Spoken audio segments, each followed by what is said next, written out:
My name is Martin, and I'm making this video today for you, the viewer, to give you the story and history of how 5-MeO-DMT came to be known as the God molecule.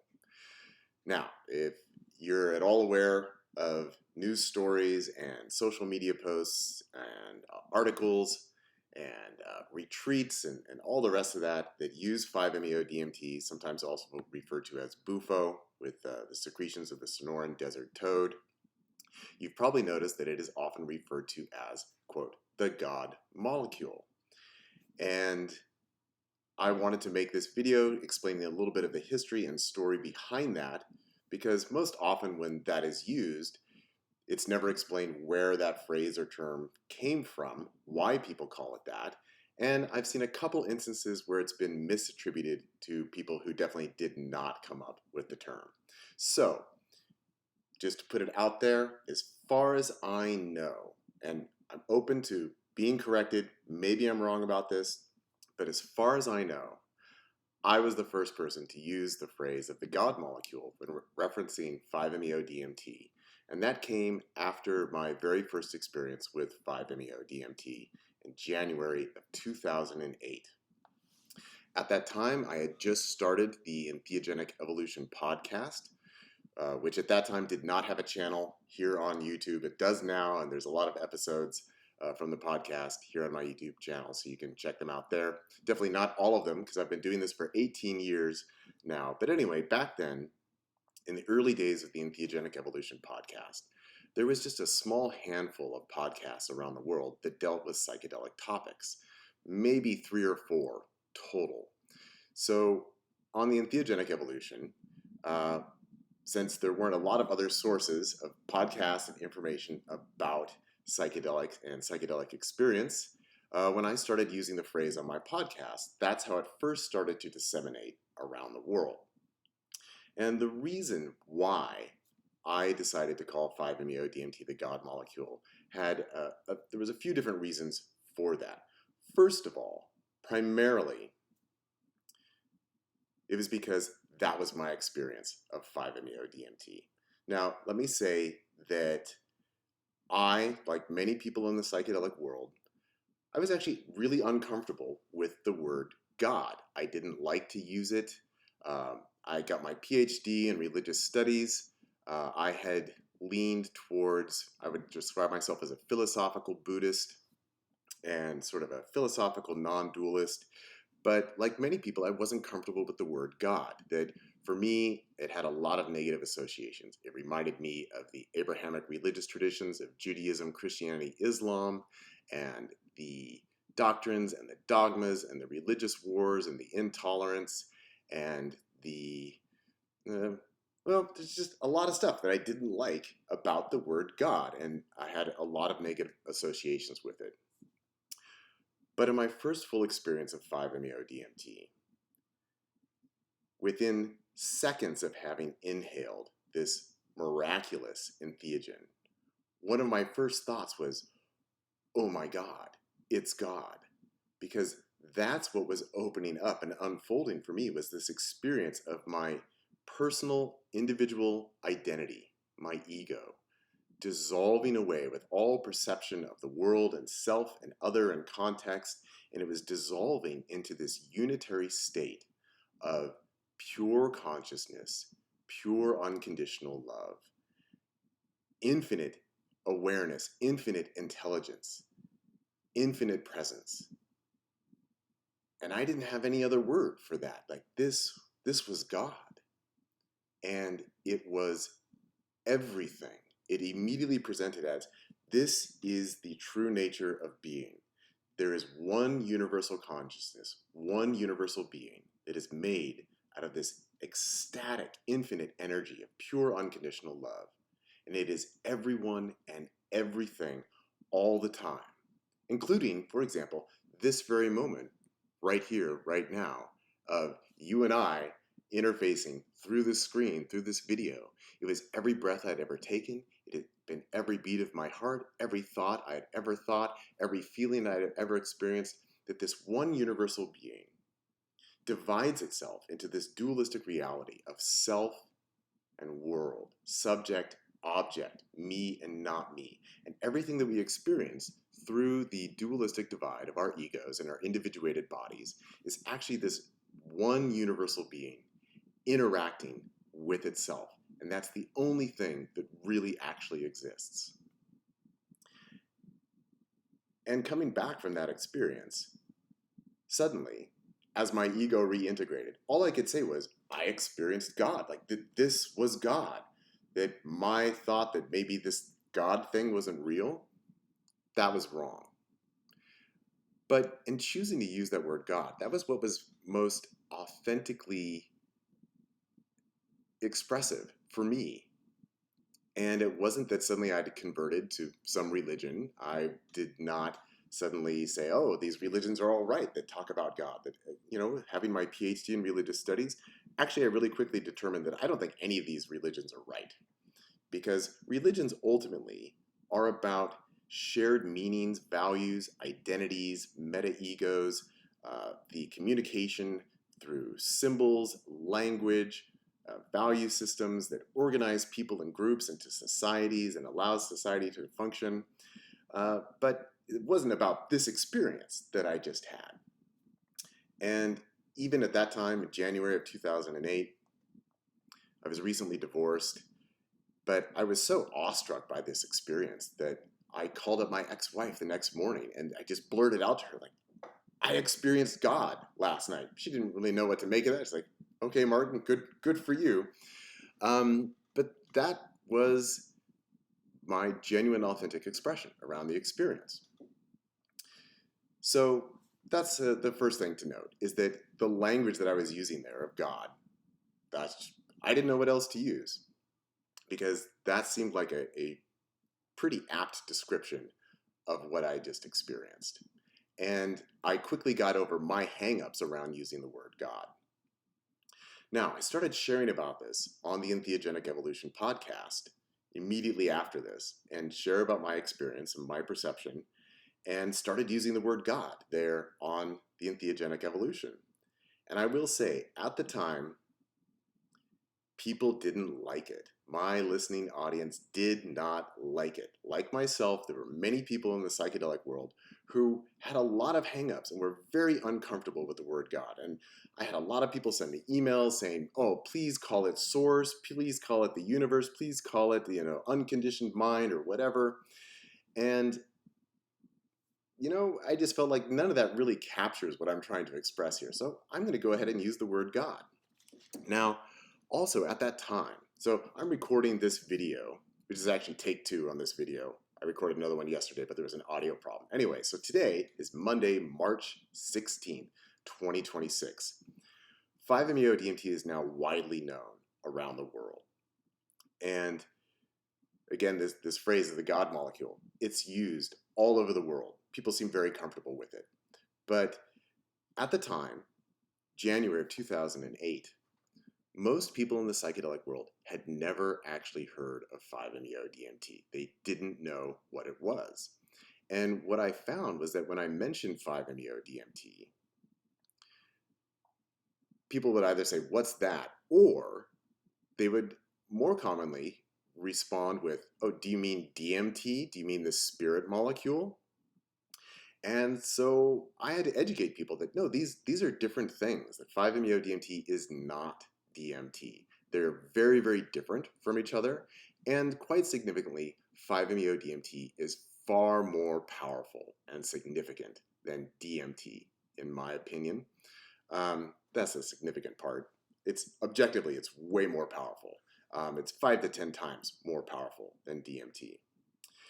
So here's the second part of why I started calling it the God molecule. So at the time, 2008, Rick Strassman's book had already been available for a number of years. This is it right here, DMT, the Spirit Molecule, by Dr. Rick Strassman. And also around this time, I think it was 2009, there was a documentary made, also named DMT, the Spirit Molecule, had Joe Rogan as the narrator for that documentary. So DMT was fairly well known, and also it was already known as the spirit molecule. So my thinking was that this would be strategic, that to help people understand that 5-MeO-DMT is not DMT, I consciously made the decision that I'm going to call it the God molecule to easily distinguish it from DMT, and also by giving it that name, really indicate that this is something more profound and more powerful. Because with DMT, really what we're getting most of the time is an amplification of the egoic perspective. The DMT doesn't really dissolve the ego into a non-dual unitary state in the way that 5-MeO-DMT does. This perhaps is largely due to the fact that DMT is kind of hyper-visual in nature, meaning that you see a lot of psychedelic stuff when you consume DMT. And so this is why this name of the spirit molecule seems to work for DMT, because people say, well, I traveled to the spirit world and I saw spirits and entities and beings, and there were machine elves and there were angels and there were weird lizard people and insectoids. And this is a whole theme in psychedelic culture of the DMT entities. But notice what that does. If you are seeing something, that's subject-object duality. That is the ego, because it says, I saw machine elves. I was on another planet. I was in hyperspace and seeing all of this stuff. So the visual nature of DMT seems to actually exacerbate that sense of separation between subject and object, where then what is perceived is taken as otherness. And this is quite famously how Terence McKenna liked to describe the DMT experience. He said it was the ultimate experience of otherness, meaning not me, something totally different, something unexpected. Whereas with 5-MeO-DMT, you go beyond that separation of subject and object, me and not me, self and world, observer and that which is observed. And it transcends into a totality of pure being, which is experienced as the fundamental nature of reality and the fundamental nature of being. And that, in my opinion, is more profound than fantastical otherness. So by using that term of the God molecule, I wanted to easily distinguish what 5-MeO was from DMT, and use that language to help people understand that this is a very different order of experience. It's a very different magnitude of experience. Now, I have seen Rick Strassman being attributed as the person who came up with the term the God molecule. No, he's DMT, the spirit molecule. Now, as I said earlier, I'm not aware of anyone using that term prior to me using it in 2008. Maybe there are examples out there. I don't know of them. I've never seen them. If anybody watching this video, if you can find somebody using the phrase the God molecule prior to January 2008, then somebody else said it before I said it. Now, in terms of my own publications, in my 2009 book, Being Human, an Entheological Guide to, where it is, there, it's hard to do this in reverse, God, Evolution, and the Fractal Energetic Nature of Reality. This is the first place that I put it in print of the phrase, the God molecule. Now, another place that I've seen the God molecule misattributed is to Dr. Jerry Sandoval. And that's because his book is titled The God Molecule. But there's a story behind that as well. And yes, it involves me.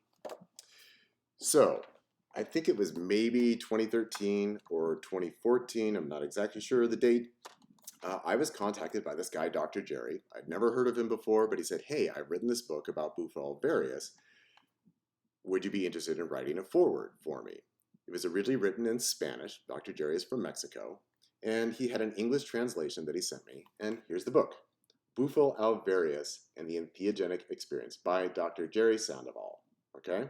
So he asked me to write a foreword for him, and I did. And I'll just share with you, here's how I started that foreword. Gotta find the page.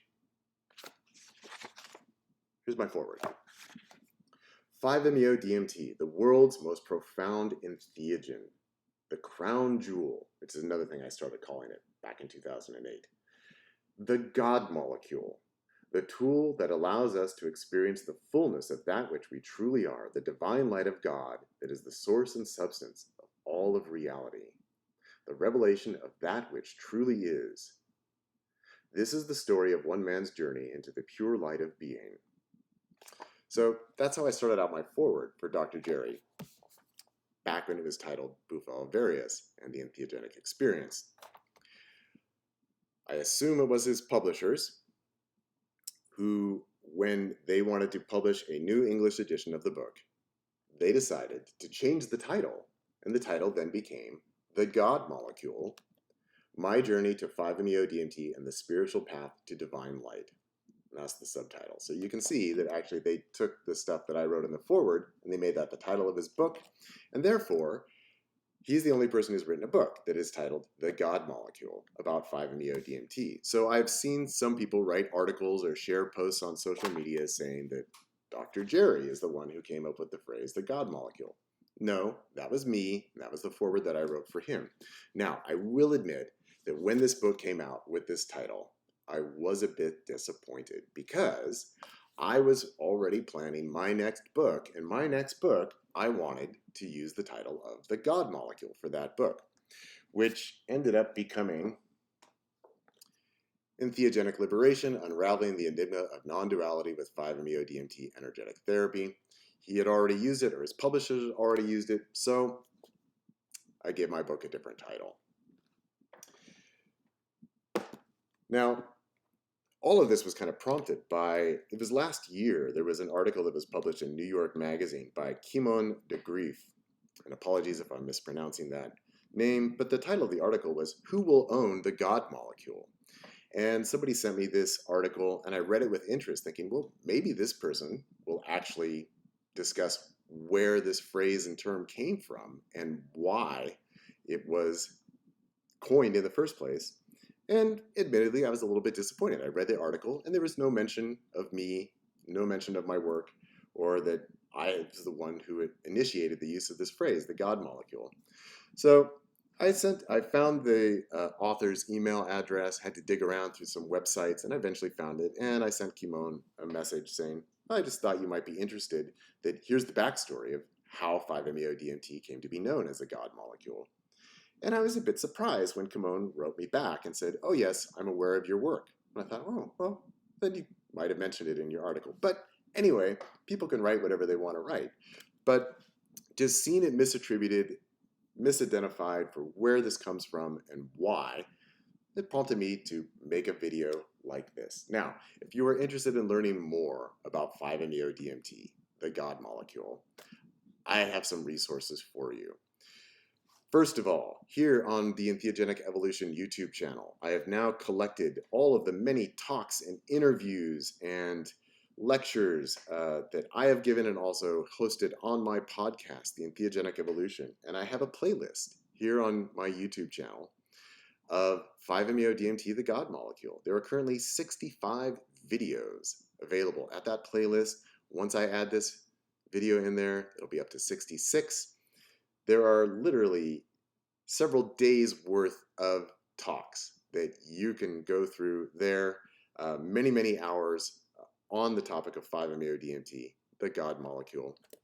And if you're somebody who likes books, I have been very busy as an author writing about 5-MeO-DMT. I think I still hold the record as the person who has written the most about 5-MeO-DMT. So I just want to quickly go through those offerings with you, the viewer. And all of my books are available in paperback, ebook, and also audiobook. So, starting in 2009, I wrote Being Human, an Entheological Guide to God, Evolution, and the Fractal Energetic Nature of Reality. Pretty much everything I've been writing and sharing since then has been an expansion on what I first introduced in this book, right here. Then I do have my book, Being Infinite, an Entheogenic Odyssey into the Limitless Eternal.